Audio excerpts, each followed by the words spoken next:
Assalamualaikum warahmatullahi wabarakatuh dan salam sejahtera.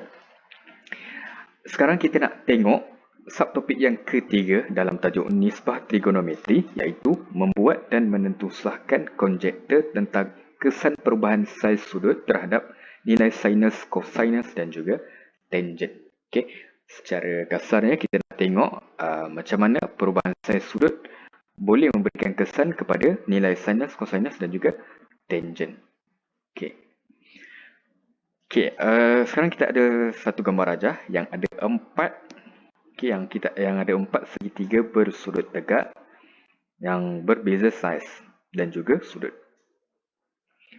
Sekarang kita nak tengok macam mana perubahan sudut mempengaruhi nilai sinus, kosinus dan juga tangent. Sekarang kita nak tengok sin dulu. Ini kita boleh just tekan calculator.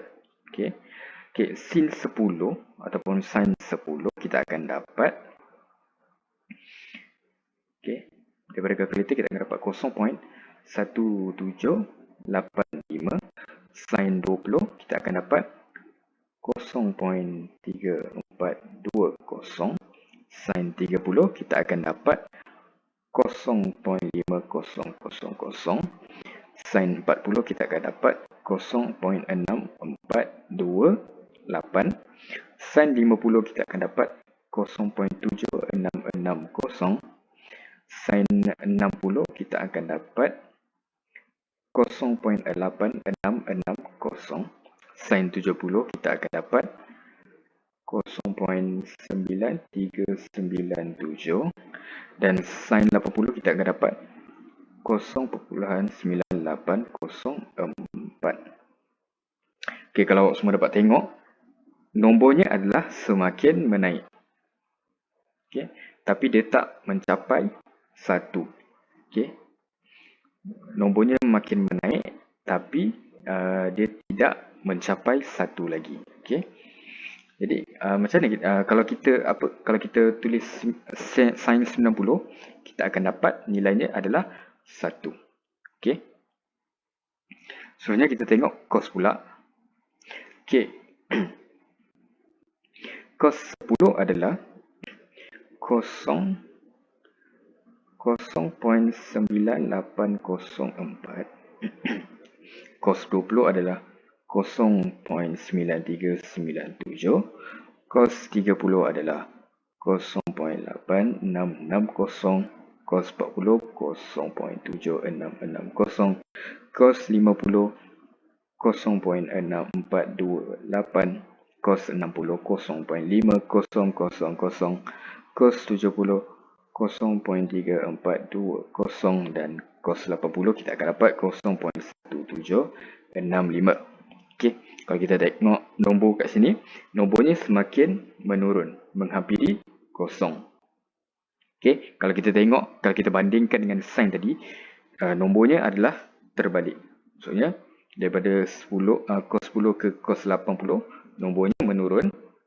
Daripada sin 10 ke sin 80, nombornya menaik. Sekarang kita nak tengok tan pula. Tan 10.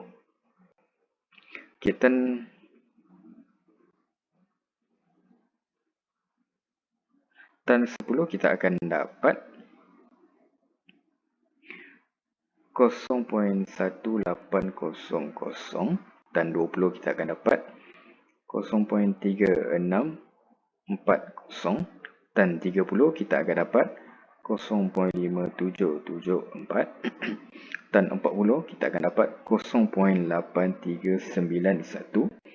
Tan 50 kita akan dapat 1.1918. Tan 60 kita akan dapat 1.7321. Tan 70 kita akan dapat 2.7475 dan tan 80 kita akan dapat 5.5556. Kalau kita tengok nombor nilai untuk tan, nombornya semakin meningkat, tapi dia ada satu jarak nombor yang sangat besar. Ataupun kalau kita tengok daripada 0.18, 0.3, 0.5, 0.8 pergi kepada 1.19, naik kepada 1.7, naik pada 2.7 dan naik pada 5.5. Kalau kita tan 90, okay, kalau kita tekan calculator, kita akan dapat math error, okay, yang dimaksudkan dengan sebagai infinity. Apa yang dimaksudkan dengan infinity? Nombornya terlalu besar. Okay, nombornya terlalu besar. Jadi daripada tiga sin, cos dan juga tan yang kita dah buat tadi, kita boleh simpulkan bahawa semakin besar saiz sudut tirus, semakin besar nilai sinus dan nilainya menghampiri 1. Semakin besar saiz sudut tirus, semakin kecil nilai cosinus dan nilainya menghampiri sifar. Semakin besar nilai tangent, semakin besar saiz sudut tirus, semakin besar nilai tangent. Okey. Perkataan kat atas ni boleh diringkaskan dekat gambar rajah yang warna biru, warna pink ni. Okay.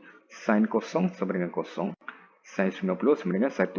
Jadi dia meningkat. Bila saiz sudutnya meningkat, nilai sinus akan menghampiri 1.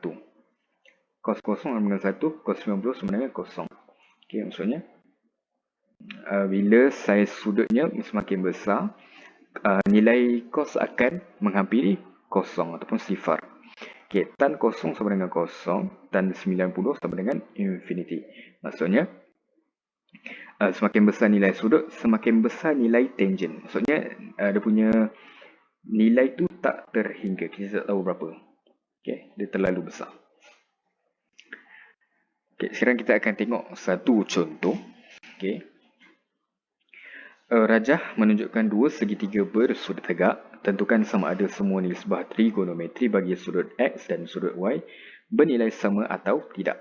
Nyatakan alasan untuk jawapan anda. Okey. Untuk soalan ni, first kali kita cari sin, cos dan juga tan untuk kedua-dua